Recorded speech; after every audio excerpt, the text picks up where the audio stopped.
नमस्कार दोस्तों, स्वागत है आपका आज के मुख्य समाचारों में। जी हां दोस्तों, आपको यहां पर देखने को मिलेंगी सुबह से लेकर शाम तक की तमाम बड़ी खबरें, मुख्य समाचार, ब्रेकिंग न्यूज अपडेट्स के रूप में। तो चलिए दोस्तों, जान लेते हैं आज की पहली बड़ी खबर। संजय सिंह की जुडिशियल कस्टडी 24 नवंबर तक बढ़ी। कोर्ट के बाहर आम आदमी पार्टी सांसद बोले केजरीवाल के साथ बड़ी घटना को अंजाम देने की तैयारी।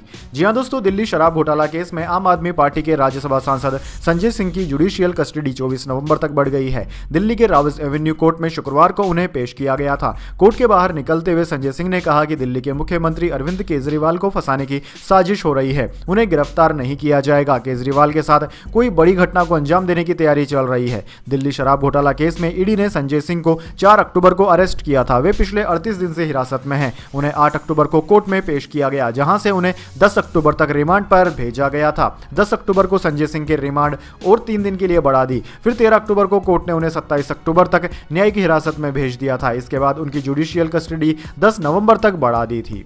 इसके बाद दोस्तों, अगली बड़ी खबर। बिहार में जातिगत सर्वे के बाद एक्शन मोड में बीजेपी, विपक्ष पर हुई हमलावर।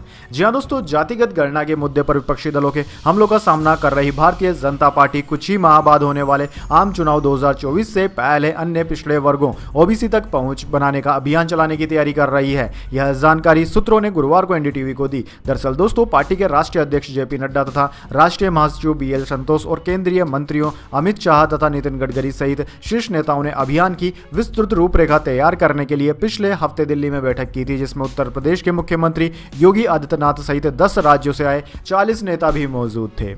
इसके बाद दोस्तों, अगली बड़ी खबर। राहुल गांधी बोले तोमर के बेटे पर मोदी ईडी की कार्यवाही क्यों नहीं। बड़वानी में कहा एमपी को 53 अफसर चलाते हैं, इनमें एक ही ओबीसी। जी हां दोस्तों, राहुल गांधी शुक्रवार को मध्य प्रदेश के दौरे पर रहे। सतना में चुनावी सभा के बाद बड़वानी के राजपुर में राहुल गांधी ने कहा कि तोमर के बेटे का वीडियो सामने आने के बाद मोदी और ईडी ने कार्यवाही क्यों नहीं की। राहुल गांधी ने कहा कि मध्य प्रदेश को 53 अफसर चलाते हैं, इनमें सिर्फ एक अफसर ओबीसी है। अगर मध्य प्रदेश का बजट 100 रुपए है तो ओबीसी अफसर सिर्फ 33 पैसे पर निर्णय लेता है, मतलब आबादी 50%, लेकिन भागीदारी 100 रुपए में सिर्फ 33 पैसे की। इससे पहले सतना में राहुल गांधी ने कहा कि पीएम मोदी का रिमोट कंट्रोल अडानी के हाथ में है। मोदी और शिवराज ने हमारी सरकार चोरी की, क्योंकि वो जानते हैं कि कांग्रेस सरकार अडानी के लिए काम नहीं करेगी। जैसे ही मध्य प्रदेश में कांग्रेस सरकार आएगी, सबसे पहला कदम जातीय जनगणना कराएंगे। केंद्र में आते ही नेशनल जातीय जनगणना कराएंगे।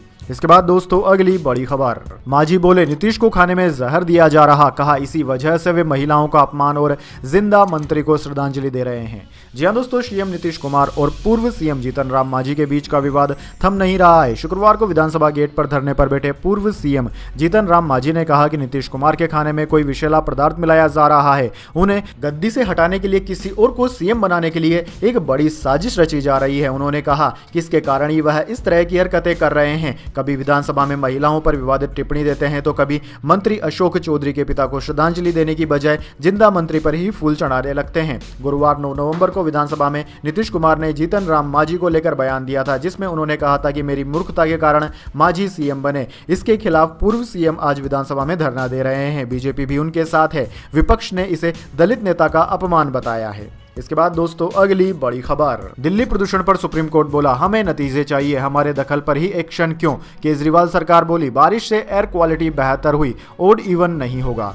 जी हां दोस्तों, दिल्ली में बढ़ते प्रदूषण को लेकर सुप्रीम कोर्ट में शुक्रवार 10 नवंबर को सुनवाई हुई। सुप्रीम कोर्ट ने कहा कि हर साल जब हम दखल देते हैं तभी एक्शन क्यों लिया जाता है। दिल्ली सरकार को फटकार लगाते हुए कोर्ट ने कहा कि हम नतीजे देखना चाहते हैं। वहीं दोस्तों, जस्टिस संजय किशन कौल और जस्टिस असाउद्दीन अमातुल्लाह की बेंच ने सरकार से पूछा कि पिछले 6 साल से आप क्या कर रहे थे। शायद भगवान ने दिल्ली के लोगों की प्रार्थनाएं सुन ली, इसलिए गुरुवार रात में बारिश हो गई। इसके बाद दोस्तों, अगली बड़ी खबर। भारतीय मूल के न्यूजीलैंड बल्लेबाज ने रचा इतिहास, वर्ल्ड कप में तोड़ दिया सचिन तेंदुलकर का रिकॉर्ड। जी हां दोस्तों, श्रीलंका के खिलाफ मैच के दौरान भारतीय मूल के सचिन रविंद्र ने इतिहास रच दिया है। श्रीलंका के खिलाफ मंच में रविंद्र ने 42 रन की पारी खेली और इस पारी के दौरान उन्होंने एक ऐसा कमाल कर दिया जिसकी कल्पना किसी ने नहीं की थी। सचिन रविंद्र ने सचिन तेंदुलकर के रिकॉर्ड को तोड़कर इतिहास रच दिया है। दरअसल दोस्तों, सचिन रविंद्र अब वर्ल्ड कप के इतिहास में 25 साल की कम उम्र से पहले किसी एक वर्ल्ड कप एडिशन में ज्यादा रन बनाने वाले बल्लेबाज बन गए हैं। इससे पहले यह रिकॉर्ड सचिन तेंदुलकर के नाम था। सचिन तेंदुलकर ने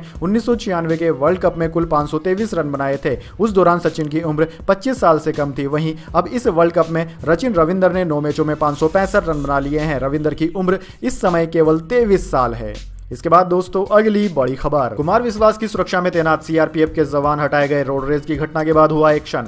जी हां दोस्तों, कवि कुमार विश्वास की वीआईपी सुरक्षा यूनिट में तैनात सीआरपीएफ के कमांडो और जवानों को ड्यूटी से हटा लिया गया है। सीआरपीएफ ने यह एक्शन 2 दिन पहले रोड रेज की घटना के बाद लिया। वहीं दोस्तों सुरक्षा बल एजेंसी ने दूसरे कमांडो बैच की तैनाती कर दी है। मामला यूपी के गाजियाबाद का था। यह घटना 8 नवंबर को उस समय हुई थी जब कुमार विश्वास गाजियाबाद से अलीगढ़ में एक कार्यक्रम में शामिल होने जा रहे थे। एक डॉक्टर ने आरोप लगाया था कि कुछ सशस्त्र कर्मियों ने उनके साथ मारपीट की। वहीं कुमार विश्वास की टीम की तरफ से भी थाने में शिकायत की गई थी कि उनके काफिले में एक कार घुस गई और उनके वाहनों को टक्कर मारने की कोशिश की गई। सुरक्षा बलों ने विरोध किया तो कार चालक ने हमला कर दिया। हालांकि शुरुआती जांच के बाद पुलिस ने कहा था कि हमले के आरोप साबित नहीं हुए।